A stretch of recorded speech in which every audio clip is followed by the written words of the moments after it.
The iron gates creaked open just enough for her to step through, the weight of the mansion looming in the distance. Gravel crunched under her shoes as she walked toward the front steps, the air heavy with the kind of stillness that made every sound sharp. She was still adjusting her uniform when the door opened, and he appeared.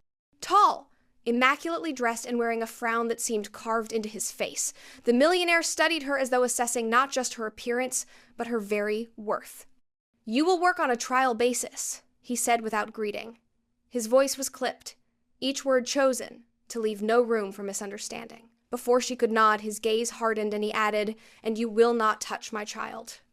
The words landed with a cold finality, the kind that was not meant to invite questions.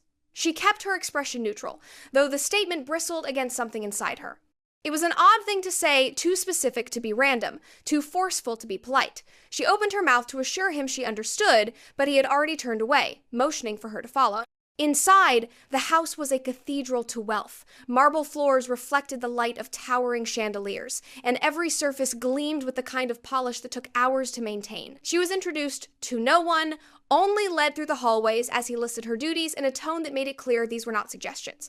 When he left her with the head housekeeper, the older woman's eyes darted toward the grand staircase, then back to her. "You heard him?" she asked in a low voice. She nodded. "About the child?" The housekeeper's lips pressed together, as if the question itself was dangerous. "Just follow his instructions. Don't ask questions you don't need answered." Later, while gathering supplies from the storage room, she overheard two other staff whispering. "He's been like that with every maid," one said. "Won't let anyone near the girl. Says it's for her own good." The other snorted softly. "Or his." Their voices faded as they moved down the hall, leaving her alone with a sense that she had walked into a place where the rules were written in ink that could not be smudged. She had taken the job because she needed it, not because she wanted to navigate the labyrinth of someone else's secrets. But as she dusted the ornate banister later that afternoon, her eyes drifted upward to the landing where a small door stood slightly ajar. Behind it, for just a second, she caught sight of a tiny hand clutching a stuffed animal before the door closed quietly. She turned back to her work, but the image stayed with her, along with his warning. "Don't touch my child." It echoed in her mind, not as an instruction, but as a question she could not yet answer. The upstairs hall was silent except for the faint creak of the floorboards under her careful steps. Afternoon light streamed in through tall windows, muted by gauzy curtains that swayed gently with the draft. She moved methodically, her dust cloth gliding over the polished frames of paintings whose subjects stared down at her with frozen, imperious eyes. The air here was different from the rest of the house still, heavy, as though sound itself was reluctant to linger. As she approached the far end of the hall, she noticed a door standing open just enough to catch a sliver of what was inside. She hesitated, dusting the nearby console table more slowly, letting her eyes adjust to the dimness beyond the doorway. In that narrow view, she saw the little girl for the first time. The child sat on the floor, her back resting against the side of a bed far too large for her small frame. She was pale, her thin arms wrapped tightly around a stuffed animal whose fur was worn and matted from years of handling. The girl's hands trembled faintly as she held it, her fingers curling into its fabric as if it were the only thing keeping her anchored. Her face was expressionless, but her eyes, dark, round, and fixed on some point just past the maid, were what caught her breath. They carried a depth far beyond her years, a kind of quiet exhaustion that no child should know. The maid felt an instinctive pull to step closer, to kneel beside her and speak softly, maybe to offer the simple comfort of another presence. Before she could take a step, the air shifted. The door moved inward, slow but deliberate, until the gap was gone and only the polished wood panel met her gaze. The faint sound of the latch clicked into place. She stood there for a moment longer, her hands still resting on the table she had been dusting, her cloth hanging loosely from her fingers. She replayed the image in her mind, the trembling hands, the pale cheeks, the hollow stillness in the girl's posture. It was not just sadness. It was something deeper, something that spoke of isolation that had become routine. She forced herself to resume her work, moving down the hall with the same steady pace, but the image stayed with her. Even as she wiped down the banisters and straightened the vases, she felt those eyes on her, not in a haunting way, but in a way that made her wonder what kind of world existed behind that closed door. The millionaire's warning from earlier rang again in her ears, sharper now in its oddness. She understood rules and boundaries in wealthy households, but this was different. This was not about propriety or safety. This was about keeping the girl separate, untouched, unseen. As she returned to the stairs, her grip on the railing tightened slightly. She had no intention of breaking the rules. Not yet. But she knew that if she ever saw those eyes again, she would have a harder time walking away. The kitchen was quiet except for the soft hum of the refrigerator and the faint ticking of the wall clock. She moved slowly through the last of her closing duties, wiping the counters until they shone, stacking the dishcloths neatly, and making sure everything was in its place for the morning. It was the kind of routine she could perform without thinking, her mind already wandering toward the comfort of her small room above the garage. Then she heard it. At first, it was so faint she thought it might be the wind slipping through an unlatched window. But as she stilled her hands and tilted her head toward the vent above the pantry door, the sound became clearer, soft, uneven crying. It was muffled by distance and metal ductwork, but unmistakable in its fragility. She stepped closer to the vent, her fingers brushing the cool metal. The sound wasn't coming from the front rooms or the servants' quarters. It was higher, carried down from the second floor. She hesitated for only a moment before untying her apron and hanging it on the hook by the door. The back staircase was narrow and dim, the single bulb overhead casting long shadows across the steps. Her shoes made barely a whisper against the worn wood as she climbed, following the faint, broken sobs. The higher she went, the more she could hear small, gasping breaths between quiet sobs, the kind of sound that seemed to pull the air from the room. At the top of the stairs, the hall was dark except for a thin strip of light spilling from a door left slightly ajar. She knew which room it was before she reached it. The little girl's room. She approached slowly, her palm resting lightly against the cool wall for balance. Through the narrow gap, she could see the child sitting on the floor, knees drawn up to her chest. The stuffed animal was clutched tightly against her, its worn fur pressed into her face. Her shoulders trembled, each inhale a sharp, shallow gasp. Even from here, the maid could see the way the child's free hand pressed against her chest as though trying to keep her heart from breaking through her ribs. The room was almost entirely dark, the only light coming from the faint glow of a night lamp across the room. It cast just enough illumination to turn the girl's pale face into a fragile silhouette. There was no one else there. No comforting presence, no one coming to soothe her. The maid's hand hovered near the door, her employer's warning echoing in her head with the weight of an iron chain. But the sound of those gasps, thin and desperate, pulled at her more fiercely than fear of reprimand. She stepped forward until the edge of the door brushed her shoulder, watching the girl rock slightly, her breath coming too fast. She did not speak. Not yet. She simply stood there, a silent witness to the loneliness folded into that small frame, feeling each shaky breath as though it were her own.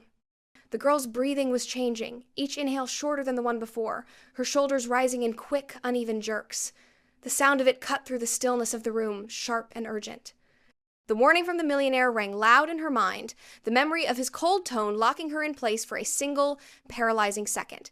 She knew what crossing that line could mean for her job, maybe more. But then the girl's stuffed animal slipped from her grasp and her small hand pressed tighter against her chest, as if trying to hold herself together, and the hesitation vanished. She stepped fully into the room, letting the door swing silently behind her. The carpet muffled her footsteps as she crossed the space, her eyes fixed on the fragile figure hunched on the floor. Dropping to her knees beside her, she reached out slowly, giving the child just a moment to feel her presence before wrapping her arms around her. The girl flinched at first, her body stiff as a wire, but the maid held her gently, tucking her close the way her own mother had done for her during long nights of fear she could still remember vividly. Her voice came low, and even almost a whisper. She told the girl she was safe, that she could slow down, that she didn't have to carry whatever weight was pressing on her chest alone. She matched her own breathing to a steady, calm rhythm, exaggerating each inhale so the girl could feel it, hear it, and maybe follow. The girl's quick, shallow gasps faltered, then caught, and the maid murmured the same quiet reassurances her mother had once used when her world felt like it was closing in. She could feel the trembling through the girl's thin nightgown, each shiver rolling through her small frame. One hand stroked her hair in slow, deliberate motions, grounding her in the moment. The other kept her anchored in that protective circle, the warmth of human contact softening the edges of panic. Gradually, the girl's breaths deepened, though they still came in uneven intervals. The room stayed dim, the single night lamp casting a faint golden glow that turned the space into a small, safe cocoon. Outside the window, the branches of the garden trees swayed softly in the wind, their shadows moving gently across the wall. The maid kept speaking in a low, steady cadence, telling the girl she was not alone, that the world was still turning, that there was no need to be afraid right now. Finally, the girl's breathing evened out enough for her to lift her head. Her eyes met the maid's, wide and wet, but no longer lost in the same way. The stuffed animal lay forgotten on the floor beside them. The maid reached down, picked it up, and placed it gently into the girl's hands. For a moment, they just sat like that, the quiet stretching between them, not as silence, but as something that had been broken and mended all at once. The millionaire's rule still existed, looming over her like the heavy air outside the door, but she knew without doubt that she would break it again if it meant hearing the girl breathe steady like this. The door slammed against the wall so hard it rattled the frame, and the sudden burst of light from the hallway cut through the dim calm of the room. He stood in the doorway, his expression a blade, his shoulders squared like a man about to deliver a blow with words alone. His gaze locked on her first, then dropped the child in her arms, and the anger in his face deepened until it was sharp enough to cut the air. "What do you think you are doing?" His voice was low but laced with venom, each syllable spat with the precision of someone used to command. She did not move, did not loosen her arms from around the girl whose breathing had only just begun to steady. She was struggling to breathe, she said evenly. "I heard her from the kitchen. I came to check and found her, like this." "You were told not to touch her," he snapped, taking a step into the room. The girl stiffened in her arms, pressing her face deeper into the curve of her shoulder. "My instructions were very clear." "And I heard a child in distress," she answered, her tone steady, unflinching. "If I had followed your instructions, she might still be gasping for air. I will not apologize for stopping that." He froze at her defiance, his lips parting in disbelief. No one in his household spoke to him this way, not staff, not acquaintances, not even some family members. The room seemed to hold its breath, the only sound the faint rustle of the girl's stuffed animal as her small hands gripped it tighter. He moved closer, his voice lowering further, almost a growl. "You don't know what's best for her." "I know panic when I see it," she replied, meeting his eyes without flinching. "I know how to help it pass, and I know she's clinging to me right now because she feels safe. That should tell you something." Her words landed like stones in still water, sending ripples through the thick tension. He looked at his daughter for the first time since entering the room, really looked. She was holding on to the maid, as if letting go might send her back into the darkness she had just escaped. For a moment, the sharpness in his posture wavered. His mouth opened, but no words came. His gaze shifted between the maid's steady stare and the girl's small, desperate hands. The anger that had flared so quickly now seemed tangled with something else, something quieter and harder for him to name. The silence stretched. Then, without another word, he stepped back, his face unreadable. The doorway stayed open behind him, but he did not order the maid to put the girl down. He did not repeat his warning. He only stood there a beat longer, as if trying to make sense of what he was seeing, before turning sharply and leaving the room. The maid exhaled slowly, feeling the child's grip tighten for just a moment before easing. She didn't move to follow him or call out.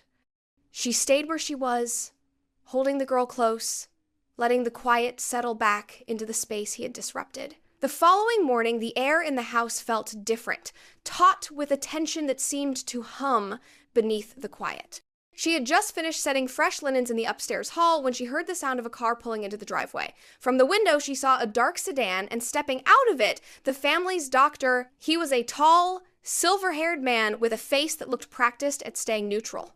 She expected him to head straight to the Millionaire's study, but instead he asked one of the staff to fetch her. His voice was polite, but there was something deliberate in the way he said her name. She followed him into a small sitting room off the East Hall, a place rarely used except for private conversations. The door closed softly behind them, shutting out the distant murmur of the household. The doctor stood with his hands clasped in front of him, watching her for a moment before he spoke. "I heard what happened last night," he said, his tone measured. "You need to know something, because I suspect no one else will tell you." He explained that the little girl had a rare anxiety condition, one that could overwhelm her without much warning. It had been triggered by the trauma of losing her mother suddenly, an event that had left deep marks not just on the child, but on her father as well. Since then, moments of panic came in waves, sometimes mild, sometimes severe. And while there were techniques to help, the one thing that grounded her most in those moments was physical comfort. The presence of someone she trusted enough to hold her, to help her breathe again. She listened in silence, the image of the girl clutching her chest in the dark room fresh in her mind. The doctor's eyes softened as he continued. "The problem," he said, "is that her father has difficulty facing anything that reminds him of his wife's death. He believes that keeping everyone at a distance protects her, but what it truly does is isolate her further. He's forbidden the staff to touch her, not out of cruelty, but out of his own inability to confront the grief." The truth settled over her like a heavy blanket. She understood now why the warning had been so sharp, why the girl's eyes had looked so hollow the first time she saw her.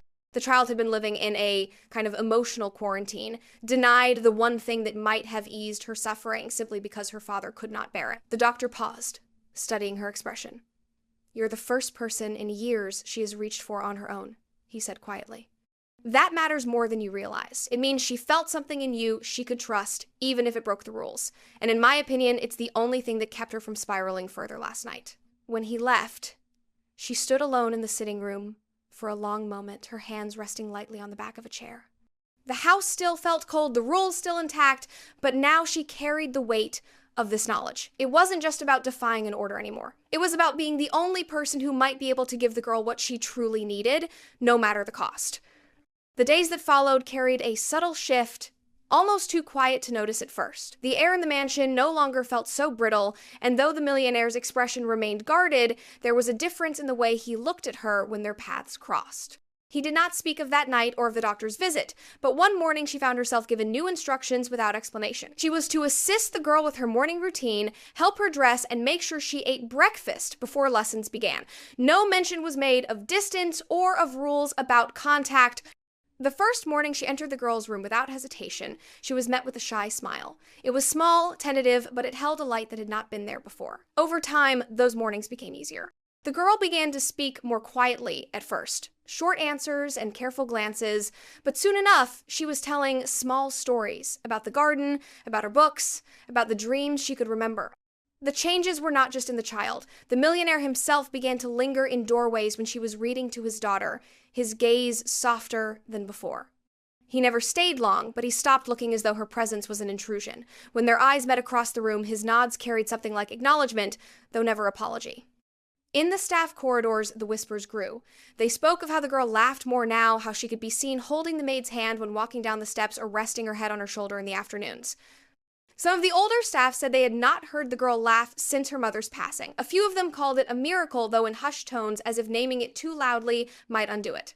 Evenings became her favorite time. After the day's work and lessons were done, she would help the girl into bed, smoothing the sheets around her and setting the worn stuffed animal within easy reach.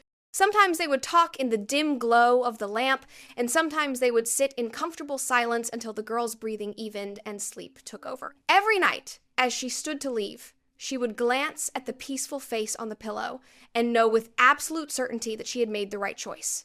Defying the rule had risked her position, perhaps even more, but it had given the child something she desperately needed: human warmth, safety, and connection. The mansion was still full of secrets and quiet grief, but now it also held moments of softness that had been absent for far too long. And as she closed the bedroom door each night, she carried with her the quiet pride of knowing she had been the one to break through, not by force, but by simply refusing to turn away when the child needed her most.